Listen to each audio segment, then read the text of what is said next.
Amanda is a speech language pathologist at the Stollery Children's Hospital in Edmonton. She works in outpatient in the fees and aerodigestive clinics, and she has extensive experience in managing dysphagia in children. Tanya is a pediatric dietitian at the Glenrose Hospital. She helps support pediatric feeding and swallowing patients as a part of a multidisciplinary team, both in inpatient and outpatient settings. And then finally, we are very lucky to have Dr. Turner. Dr. Turner is a gastroenterologist with a PhD in nutrition. She is a professor of pediatrics and divisional director for HNSP in Edmonton. She is based out of the Stollery Hospital. So again, we're going to go through their presentation and then we'll have some time for questions. Any questions that we don't have answered, we'll discuss if we are wanting a part 2 and what that will look like. So we're going to pass it over to them for their presentation. Thanks, Jennifer. Can you see my screen okay? And can you hear me okay? Okay, wonderful. Yeah, you're good. Perfect. And thanks to Robin for that presentation. It's so interesting to hear Theo's story told start to finish and to realize kind of how far he's come and how much he has gone through in his short 5 years of life. But certainly I can attest to his excellent developmental speech and language skills and also his very noisy breathing and excessive secretions as well. But I think you and Craig did a great job of supporting Theo through some really challenging, very complex times, and he has done remarkably well. And I know we will get him off that last little bit of thickener. We are so close. But welcome to everyone else. For the remainder of the presentation today, we'll kind of go through some of the more background or theory behind thickening fluids for management of pediatric dysphagia so that we can kind of help support patients like Theo. So in terms of our objectives, for today, we're going to review the role of thickened fluids in dysphagia management. We'll discuss the rationale for thickened fluids. We'll review some of the scientific evidence behind the use of thickeners in pediatrics. We'll speak about the different types of thickeners available, some medical considerations, and then a little bit on caregiver education. So just as a very broad and general starting point, we're just kind of reviewing the general guidelines for dysphagia treatment planning. Always our goal is to try and maintain or facilitate skill development without compromising health in any way. And actually that can be a really challenging thing to do. And in order to do that, the first step really is understanding or gaining the knowledge to figure out what is the anatomical or the physiological problem that is causing that dysphagia. And then from there, we're using evidence-based decision-making, which involves integrating kind of the best clinical or research evidence available, in addition to our own clinical expertise, and very, very much importantly, so the family and patient values. And we know that this process, particularly in pediatric dysphagia, is kind of continually evolving with new evidence and research emerging regularly. So for pediatric dysphagia management strategies, they generally fall into one of these 3 categories: habilitation, or helping children learn new skills that they haven't previously acquired, which is different from rehabilitation, where we might be helping children regain skills that they once had, but then lost. And then there's compensation, and these are strategies which aim to immediately improve, ideally, safety by compensating for pathophysiology. And so we know this is an indirect treatment approach, and thickening fluids or altering liquid viscosity really falls into this category of compensation or compensatory management. So what do we know about thickened fluids? Well, we know it's one of the most used intervention strategies across the lifespan. In some of the literature, it's been deemed the cornerstone of treatment for thin liquid dysphagia. It's also been referred to as a fundamental aspect of dysphagia management and of benefit for many etiologies of dysphagia. But what is the rationale behind it? Well, the rationale is that when we thicken fluids, we slow the transit, which gives increased time to achieve airway closure. Thickened fluids also provide a more cohesive bolus, so that allows for more improved oral control. Thickened fluids also provide increased sensory input to the swallow. There's some evidence that perhaps thickened fluids might normalize swallowing timing during the respiratory phase. and may also lengthen the duration and magnitude of hyolaryngeal movement during swallowing. And so I just want to give you kind of a visual representation on how swallowing mechanics and airway protection can change with this compensatory strategy. So these are 3 clips from the same study, from the same exam, from the same child. And this is actually a child that's on nectar thick fluids, and we're trying to wean down to thin fluids. So we're checking readiness for that. If you're not used to looking at video fluoroscopic images all day, that's fine. What I hope, though, that you can appreciate from these 3 different clips is that you should see kind of progressively less airway compromise as the thickness of the liquid increases. So I'll play this first clip. This is thin fluid. This is a bottle-fed child. And what you'll see, sorry, they're very short clips, but you should see or appreciate some intermittent or actually fairly consistent deep penetrations, at least to the level of the vocal cords. And then we see some of that barium contrast probably migrating below the cords and being aspirated silently. Now, as we move up to half nectar thick liquid, or slightly thick as we're calling it now, what you'll see is that there's decreased frequency of penetration. So it's not happening as often, but there are still some penetrations that are fairly deep, and at least 1 or 2 certainly approached or made contact with the voice box. And then lastly, this is your nectar, your mildly thick liquid. And in this series, basically we've essentially nearly fully eliminated. We're really not seeing any further penetration or airway compromise with this consistency. So again, this is just meant to highlight that thickened fluids are effective in compensating for impairments in airway closure. They can be useful. Are they useful for all children? Not necessarily. But what does the evidence actually tell us about thickened fluids? So generally speaking, with respect to airway invasion, research shows us that penetration aspiration scale scores were lower with thickened fluids. We know that airway compromise was less deep with thickened fluids, and that airway invasion was less frequent or even eliminated. In pediatrics, there's some evidence that there are reduced bradycardia and desaturation events in bottle-fed infants. And by improving swallow safety and efficiency with thickened fluids, we can avoid feeding tube placement. We can also reduce the dependency on feeding tubes and avoid or prevent pulmonary injury from recurrent aspiration. We also have additional evidence that thickening reduces acute respiratory illness, hospitalizations, and emergency department visits in infants with silent aspiration. We know from parent surveys that oral pharyngeal dysphagia symptoms are improved after thickening. Even with infants who only have isolated laryngeal penetrations on their swallow studies, not even definite aspiration, there is symptom improvement and decreased hospitalizations with thickened fluid.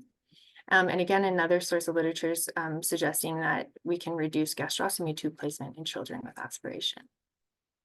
So then what's the catch? It almost sounds too good to be true. Well, there are definitely some considerations or some contraindications to thickened fluids as well. So for example, we know that thickened fluids can affect nutritional composition, and they can create imbalances in the diet, depending on which thickening agent you're using. For example, if it's infant cereal, we know that you might be adding additional calories, or that kids can get more of a certain type of nutrient, iron, for example, and Tanya will speak a little bit more on this. We also know that thickened fluids can affect feeding efficiency and endurance. For children, stability is a huge issue with thickened fluids, where depending on which thickening agent you're using, amylase, which is found in saliva and breast milk, can break down some of these thickeners, and that results in a safety implication for patients. There's good evidence that shows that there's increased risk of post-swallow residue, pharyngeal residue with thickened fluids. And we also know that thickened fluids can be contraindicated in premature infants, given the risk of necrotizing enterocolitis. Dr. Turner will speak a little bit more about this. There's evidence in both animal and human models that aspirating thickened fluids is actually more injurious or more harmful to the lungs and harder to clear from the airways.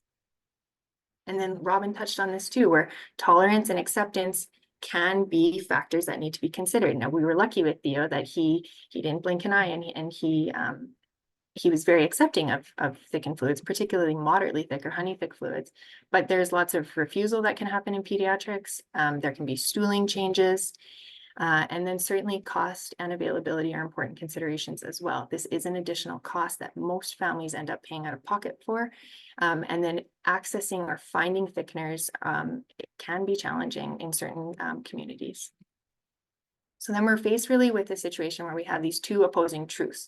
On one hand, we know that thickened fluids may help children with dysphagia to feed more safely, reducing their risk of certain health problems.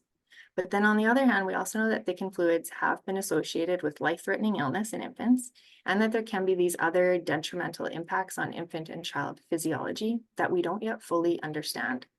And so kind of circling back to this, I think we really, most importantly, need to understand what is the problem that I'm trying to treat, and will altering bolus viscosity compensate for this problem? And if the answer is yes, and thickening is the right option for your patient, then it's a matter of the next step is determining which thickener is the right thickening agent for your patient. And that's where I'm going to turn it over to Tanya. Tanya, sorry, I'm just going to give you the ability to advance your own slides here. You should be able to advance your own slides now, Tanya. Let me just try here. Yes, I can. Okay, I'll just, oh, okay. So, yeah, I mean, the reality is when we as healthcare professionals are recommending thickeners for families, I think a lot of education needs to be given and choices as well, because like Amanda mentioned with peds, really it comes down to like, is the child actually going to drink the thickened fluids? And the type of thickener can definitely make quite a big difference there in terms of acceptability. So I actually wasn't aware of this until we were putting the presentation together, but on the PEAS website, it's actually like amazing. There's a lot of information on there about the different thickeners, and the link is up there under the equipment and supplies. All the different thickeners are available there, as well as a lot of information about each. So you can take a look there. So when deciding kind of like which thickener to recommend, we definitely have to take different things into consideration. Age is a big factor. All the different thickeners out there have different ages that the companies have recommended the thickeners be used or not be used for. However, we are often using them not according to that. We have to think about what type of fluids these thickeners are being mixed into, if it's formula, if it's like a nutrition supplement. Those tend to be a little bit trickier sometimes to thicken. Is it juice? Is it water? What can these thickeners be mixed with? If there's certain allergies again, and then contraindications again, whether there is that risk of neck or a different genetic condition. For the caregiver, cost is a big one. So, I mean, there are different thickeners out there, and typically the ones that we would often say are a little bit more palatable tend to be a little bit more expensive. So that can be certainly a factor for families. Amanda mentioned accessibility. Like I often notice when we see families from the Northwest Territories as a standard, I would say most of them always end up with the Thicken Up Clear just because that's what's available in their community. So again, choice can be an issue if it's not, if there are different products that can be brought in. Health literacy, so like, you know, even with a lot of the products, are the family going to know how to mix it properly, again, due to the different thickness, or even different fluids may require different steps with the thickening. So is the family going to be able to adhere to that? Oh, something just happened here. Right. I feel like I lost my ability now to move the slides. Stand by. Try that. No, you might have to do my slides for me. Stand by. Try that. No. I can advance for you if you'd like. Sure. Might have to do that.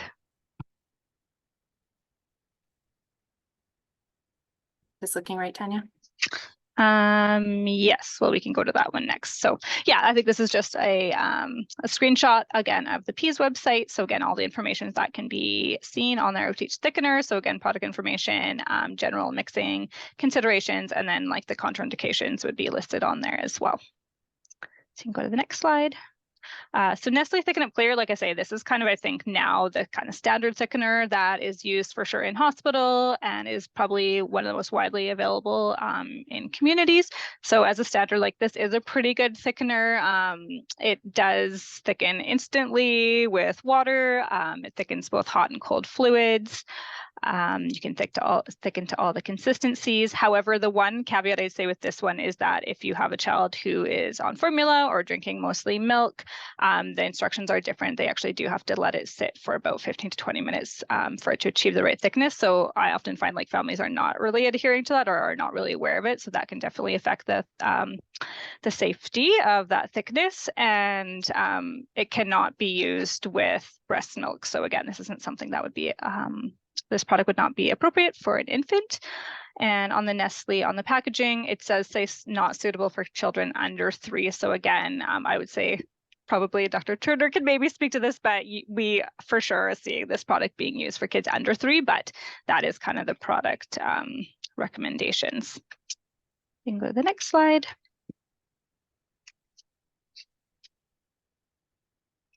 So Simply Thick, this was the one that was used with our kiddo at the start. So this is one that probably from a palatability standpoint is probably the best one there from a mouthfeel standpoint. And for ease of use, it's probably, I would say, the best one out there as well.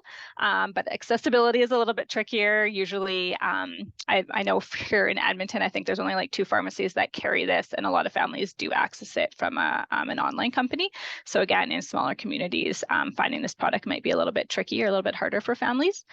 The nice part about the Simply Thick is that, again, you can make it in the morning. It's going to big batch and it's going to keep the same consistency throughout the whole day. You can mix it with hot and cold fluids. This one can be used for breast milk, mixed in with breast milk.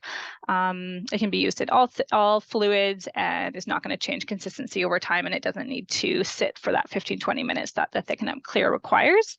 The caveat with this Simply Thick is that there were, again, some cases of neck in preterm infants. So recommendations are really to not use this product for kids under or babies under 12 months of age. And actually, even on the product information, it actually even says to not use this product under 12 years of age. So we are for sure recommending using this product under, but that is the company recommendation at this time.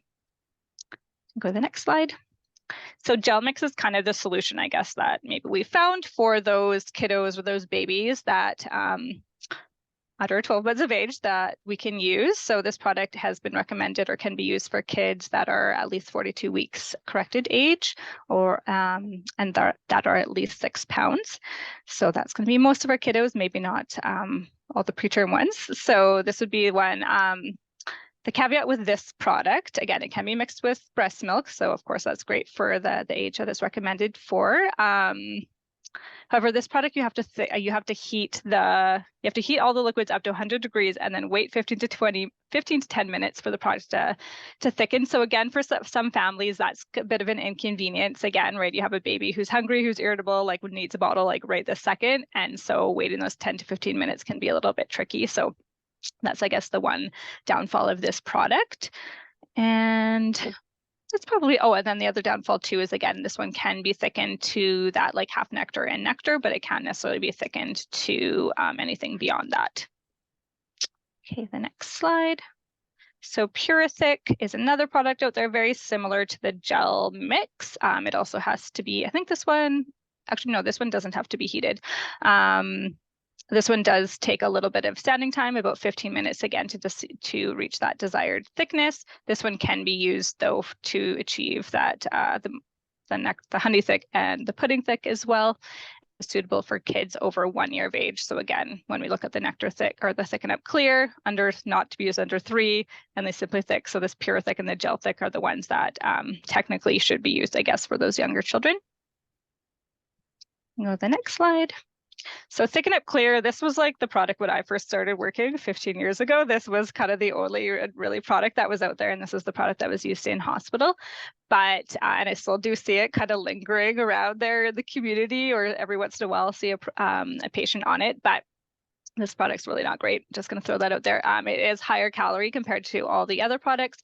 It really doesn't thicken great. It thickens quite a bit over time. So it's not something that can be made in the morning and then used all throughout the day. It thickens quite a lot. And then the big downfall, this one cannot be mixed with breast milk. And I think one of the big reasons why this one in hospital needed to be changed is that it could not be used with laxatives. So the laxatives like PEG actually thin out the product over time. So it becomes an unsafe consistency for patients drinking it. But it is, and same thing, it basically is recommended for kids under or over 3 years of age. So this one is still out there, but I would say it is not a favorite product compared to the other options that are out there right now. It is cheaper though, I think. So mentioned kind of with the PEG, this product isn't great. The other interesting thing about this one is that the digestive enzymes in human breast milk and saliva will break down the starch-based thickener. So again, it will get thinner over time. Which is obviously why it's not recommended with breast milk, but also I think they were finding that when patients were drinking this, again, if they were like quite slow with their sipping, like didn't chug it all in one big go, towards the end of that cup, as they were continue to drink, the fluids actually thinned out over time. So that's also the downfall of this product. Next slide. So infant cereal, this is still being used kind of here and there. It's not typically something that we recommend for thickening formula or fluids, again, because really there is no consistency there in terms of like, how much cereal to use per volume of fluid. It can certainly, like, again, clog nipples. The thickness isn't stable. Sometimes if you see people that are adding infant cereal to bottles, you can see kind of like really sludgy at the bottom, really thin fluid kind of at the top. So it's really inconsistent even through the bottle what the thickness of the fluid would be. Again, this is really not something that we would want to use for babies under 6 months of age. Now, again, we wouldn't recommend that they start solids before this, so their gut is likely not ready to have the exposure to the infant cereal earlier than this anyways. So it is kind of being used, but it's not something that we are typically recommending at this time. And again, like how Amanda had mentioned, like there are a lot additional calories and additional like excess iron and things like that. So if a child is mostly drinking formula or milk and then they're being thickened by infant cereal, again, it can just be a displacement of the nutrients that they should be getting from other things. So typically not recommended, but it is being used. And then the food purees is the last one. So actually, even when we were getting our slides ready for this presentation, this is not something that I have personally seen in my practice being used very often. Actually, this week I did have one patient who was using this, but using food purees as a thickening agent for fluid. So it's not something that I would say is used very often, or I'm not seeing it personally in practice. I know Dr. Turner mentioned, I think she's seeing this more coming out of like the United States versus Canada. But again, it is there, and I guess it is something that could be used if a child is not necessarily tolerating any of the other thickeners or refusing to drink any of the other thickeners due to the mouthfeel or the texture or whatever. So it can be used, and I think there are a couple of articles that are saying that it can actually be safe. However, again, a little bit tricky in terms of like which puree are you using. It'd have to be pretty much like case by case, bottle by bottle, or drink by drink, assessing whether like that specific puree matched with that specific fluid is actually matching the consistency that is recommended. And again, for the younger kids, like again, if they're using a lot of food puree and say like a formula or a nutrition supplement, again, it could displace some of the nutrients that we are preferring them to get from the infant formula. So typically not something we are recommending, but again, it is out there. So next slide.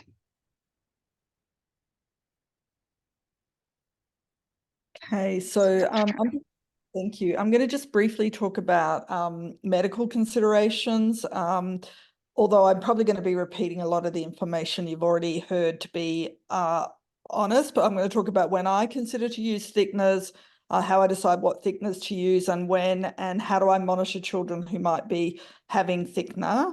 Oh, it did work, thank you.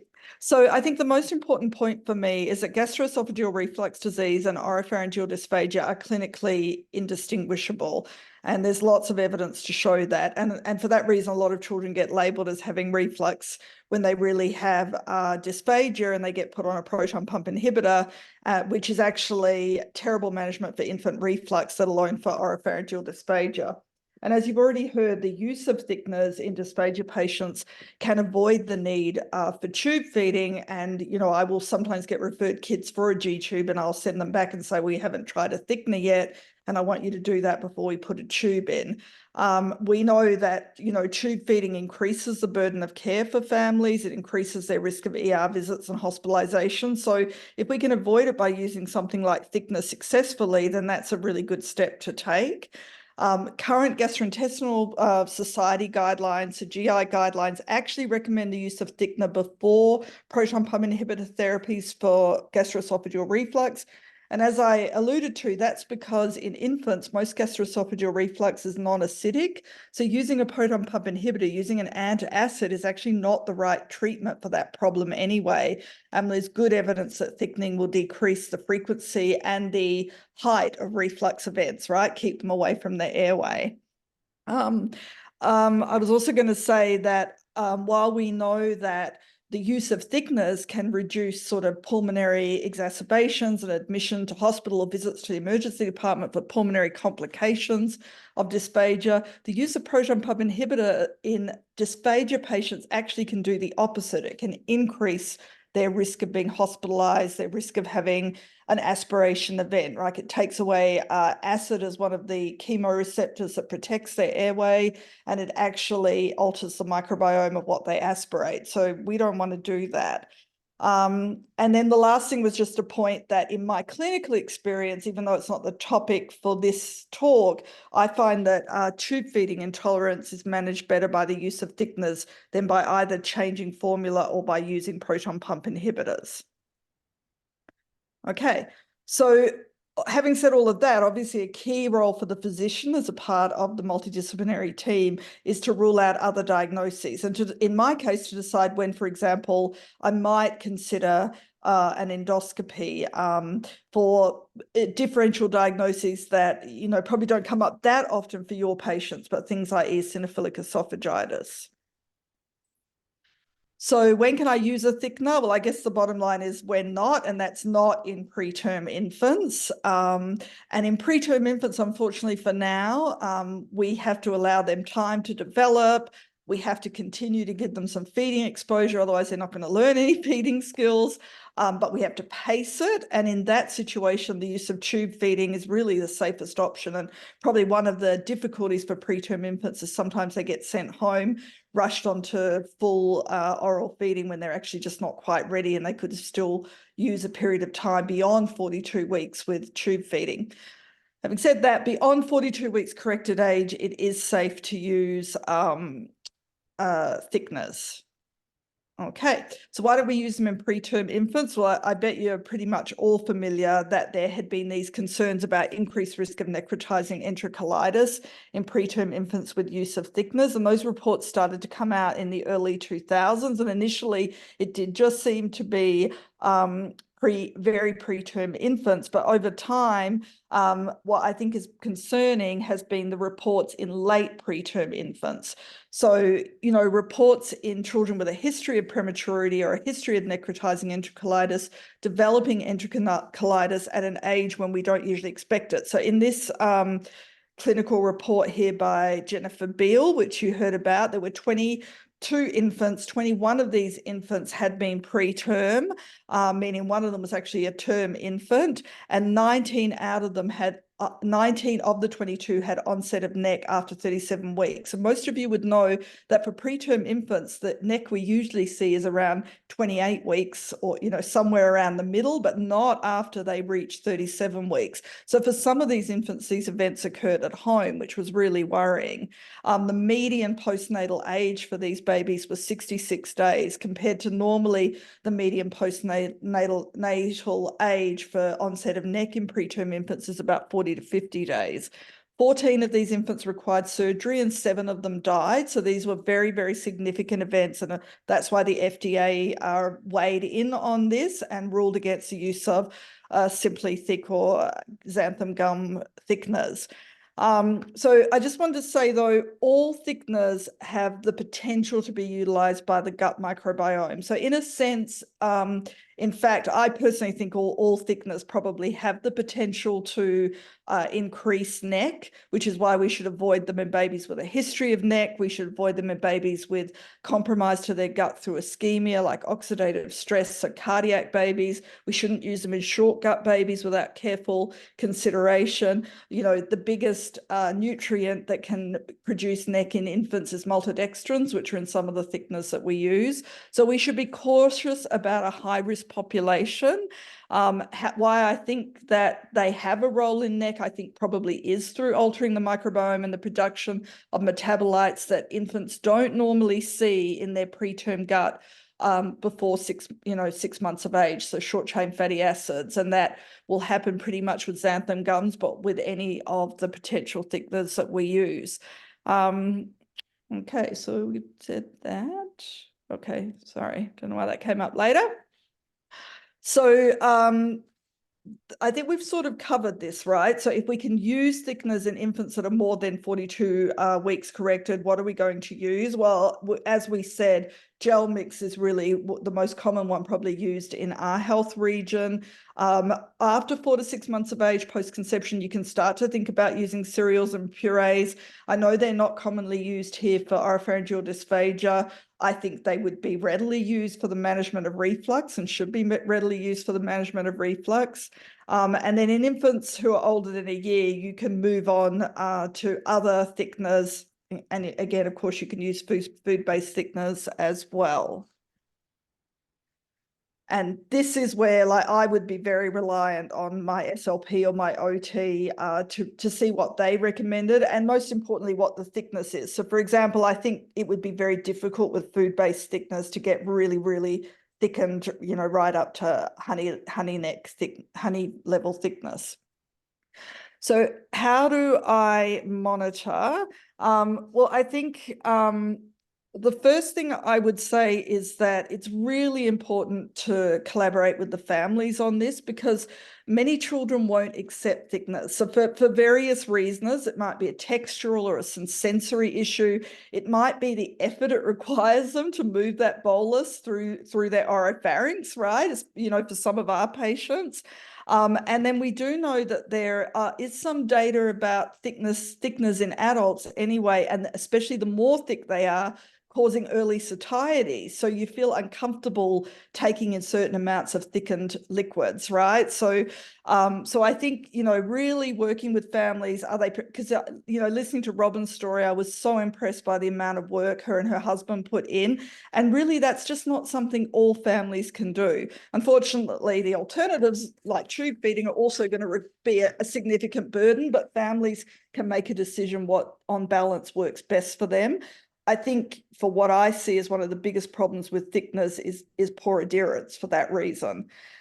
Something that you'll hear about a lot, people really get worried about, is hydration. And I do not think that thickeners per se impact hydration. The reason why thickeners impact hydration is not because they affect your absorption of water or your bioavailability of water, or they displace water in the liquid.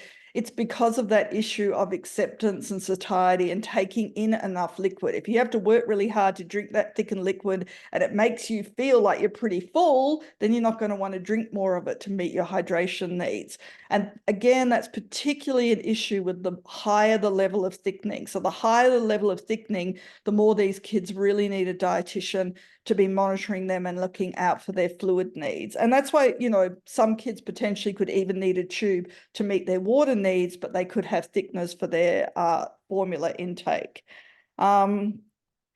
So I think we obviously want to monitor clinical outcomes based on indication, and you heard that touched on, that you should see an improvement in dysphagia symptoms. If you're seeing a worsening in dysphagia symptoms, that should be a red flag. We definitely, as physicians, want to monitor bowel habits.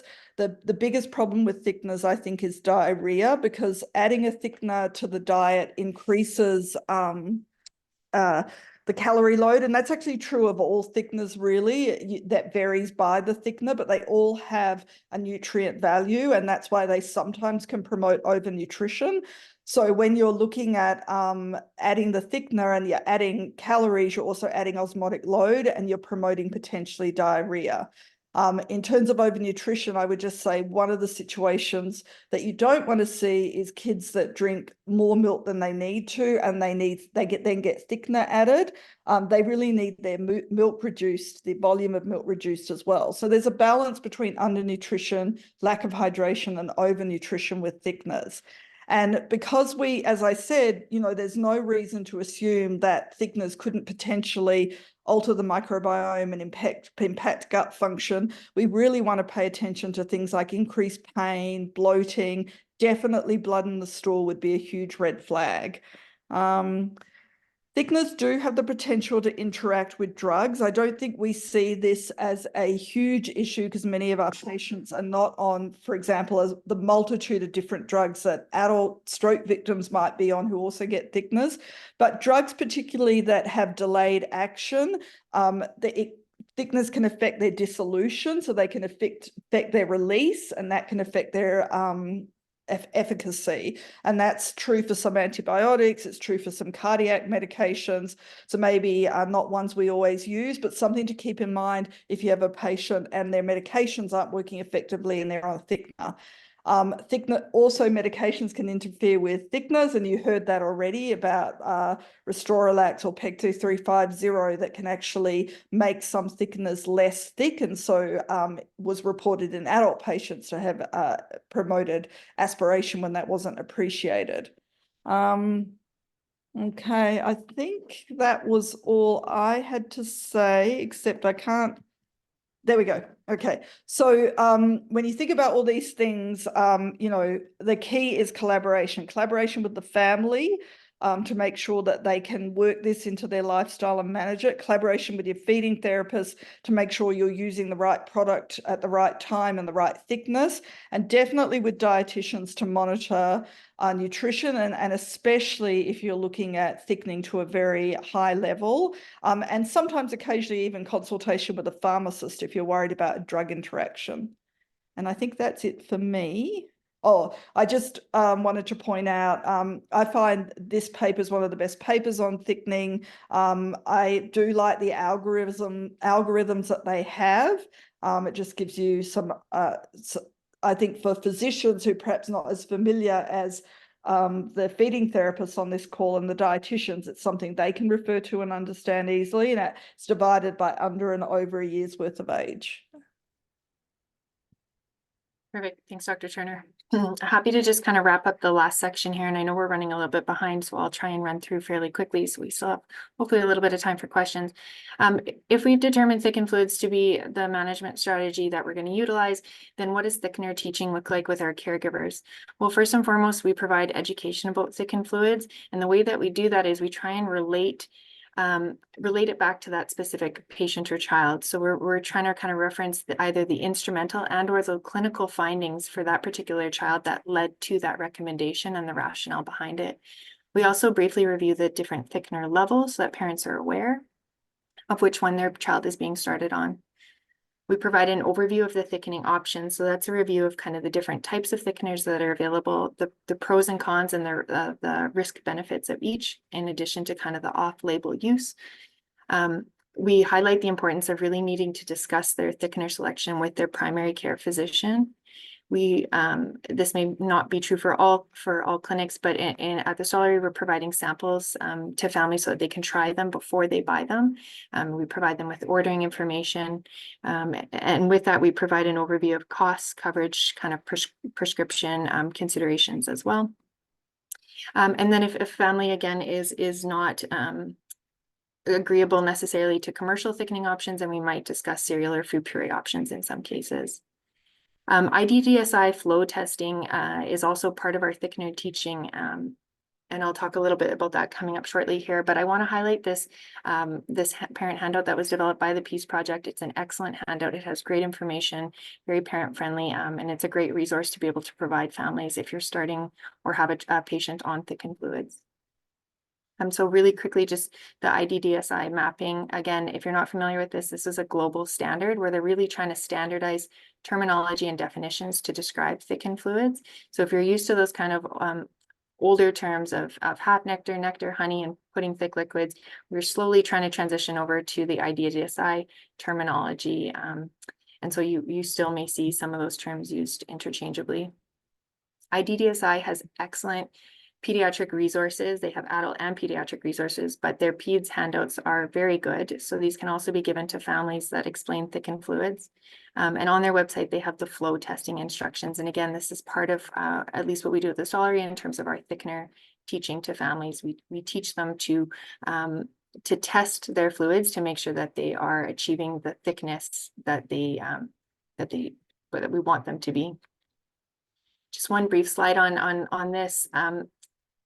I'm not sure if thickening is more of an art or a science, to be honest, and I think a lot has to do with which thickener you're using, but there are some very unusual interactions that can happen depending on the thickener and what infant formula, for example, a child is on. Also nipple flow rates and the variable of just time. How long does it need to sit, or how long can it sit before it thickens or over thickens? It can be challenging, and that just speaks to the importance of the flow testing, because if in doubt, that is a good, reliable, objective way to make sure that the thickness is correct. We always need to, and if we didn't touch on this today, but we always need to evaluate the effort required to effectively suck and swallow the desired thickness. So this is for your bottle-fed infants. If you are increasing liquid viscosity, we need to make sure that we are considering the nipple flow rate and ensuring that the two are compatible and that kids will be able to still efficiently feed despite the increased thickness. And really quickly, if you have a patient who's using the Dr. Brown specialty feeder, so again, that's the Dr. Brown's bottle with that blue one-way valve in place. This specialty feeder is not compatible with thickened fluids, and you will not be able to use thickener with this particular bottle. If you are interested in purchasing IDDSI funnels to incorporate thickener or flow testing with your families, Caring Solutions has these funnels, the IDDSI funnels, available for purchase, both wholesale for healthcare providers and for individual purchase from parents and families. They'll also provide thickener samples to patients. They can, patients and families can request a thickener sample for $5, but then they in turn receive a $5 off coupon for a future order. And they also provide free samples of gel mix and pure thick with a promo code. In addition, they have pre-thickened juices and waters available for purchase. So if your families are having a hard time finding thickener, this company is based out of Canmore in Alberta. Their customer service is exceptional, and they are very good to our patients and families needing thickened fluids. So just 30 more seconds wrapping up here. In terms of thickened fluids, again, this should not be our first line of treatment. We should trial other conservative management strategies first. We always want to check the effectiveness of thickened fluids using instrumental assessment and really understand the pathophysiology that we are treating or that we're compensating for. We should always be recommending the smallest amount of thickener that achieves safe swallowing. And again, this is a compensatory strategy. It is not a long-term solution. It is meant to be a bridge or a gap between continuing to orally feed, avoiding tube feeding while recovering or improving or developing those safe swallowing skills. They should always be kind of, when you're starting a child on thickened fluids, a plan in place to figure out how to wean them off those thickened fluids. We don't want kids on thickened fluids for any longer than they need to be, generally the shortest amount of time possible. We do know, and we didn't talk about thickener weans today, but we do know that gradual or very subtle changes in viscosity are usually best tolerated. We need to find the right thickener for the right patient. And again, that's just informing families of risks, benefits, and keeping up with the state of the evidence. Physician consultation, hugely important, but overall the kind of the larger multidisciplinary team, because we know that thickeners do probably impact gastrointestinal tract, microbiome, and health. We don't fully probably understand the impact, although there is an effect. So again, the importance of the team approach to this is very important. And that's all we have for you today. I hope, Jennifer, that we still have some time to take some questions if possible. Yeah, we sure do. Thank you guys all so much. This was really lovely.